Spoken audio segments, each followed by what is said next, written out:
I'm speaking today with David DeWitt. David is an agronomy agent in the PD. Agronomic crops or field crops, I believe, David. That's what I like to call it. We are here particularly because we've had this horrendous weather event with the massive flood, and we want to understand how it's affected our farms and agriculture.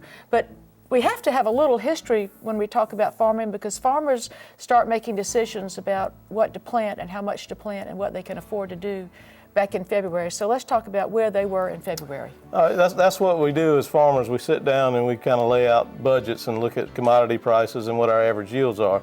And that's how we kind of plan what we're going to do for the season. And during this time, we realized that with the commodity prices where they were, some $4 to $5 a bushel below where they've been the past 3 years, that we were going to have a solid average to better yield just to break even. So that's where we were looking at going into this year. Was going to have to be a solid year just to come out even. So for instance, corn used to sell 5 years ago at what? We were looking at $8 and $9 a bushel. And now what is it? About $4. Okay, so obviously it costs the same amount to plant. Or even more, because just cost of living goes up. Yeah. Okay. Mm-hmm. All right, so our farmers did decide what they could plant, and they did decide what kind of insurance that they could afford to take coverage on their crops. Yeah, that's the other thing that happens in February, is that we decide on how much coverage we want for insurance. You have to do that before the season.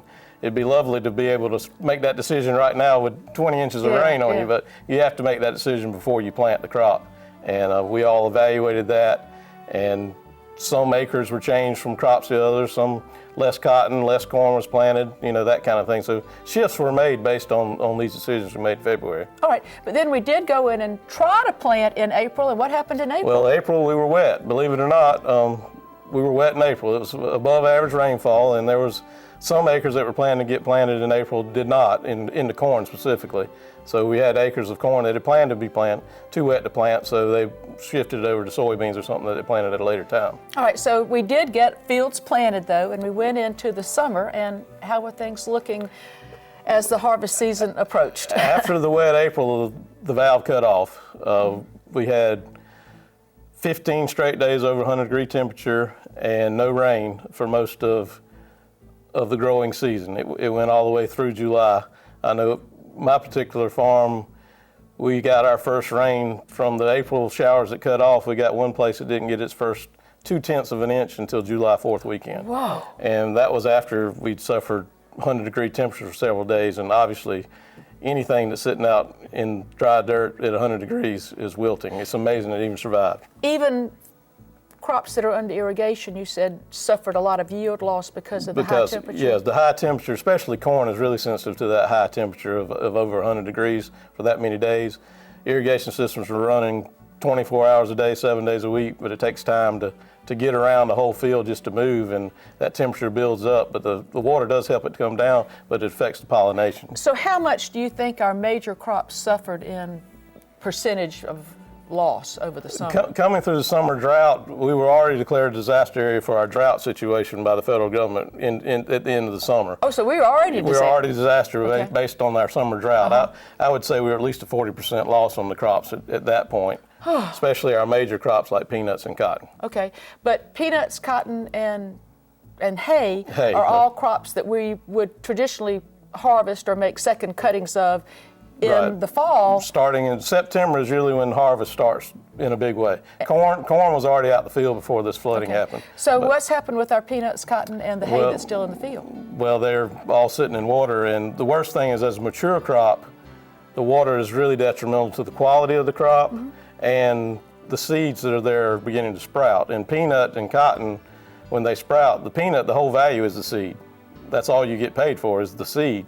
So that. Oh, you mean in the shell? In the shell, it's starting to sprout because it's waterlogged. And in the bowl of cotton? In the bowl of cotton, that seed is also starting to sprout, and that's going to have quality concerns and lose value of the seed, which is part value of the crop. I mean, it's not as valuable as the lint, which has also lost great quality for the textiles because it's based on how strong a staple and mic it has But and our color. farmers need to make every penny they can. You've already said that had was to the way start it was out that way. That's starting right. out. So we were already behind the 8 ball. So as you visit the farmers, you said one thing that you had not even thought of before has constantly been brought up by these farmers. We're not talking about I-26 and I-95 infrastructure problems. What about the infrastructure on the farm? It's the secondary roads. It's the farm to market roads. It's the roads that they travel to their fields on to move. We have large equipment, and even if it's washed out on the side, we hang off the roads with our large equipment in farming now. So getting to the fields, which might be a 10-minute trip from your shop, now could be an hour and a half once we can get into the fields. What are we advising farmers to do? Well, first of all, we want you to get with your crop adjusters, your insurance adjusters, get with your lending agencies, talk with them. They're all going to want to work with you, but we don't want you to spend money on this crop anymore until you get a feel from the adjuster as what they think they can do with this, because a lot of these crops don't need to be harvested, don't need to be taken to market.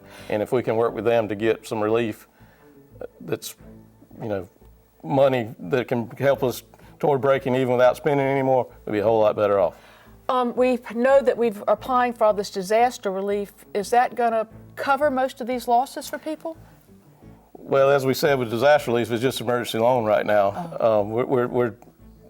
We're trying to go to Washington with the help of our congressman and Governor Haley and Hugh Weathers and Farm Bureau.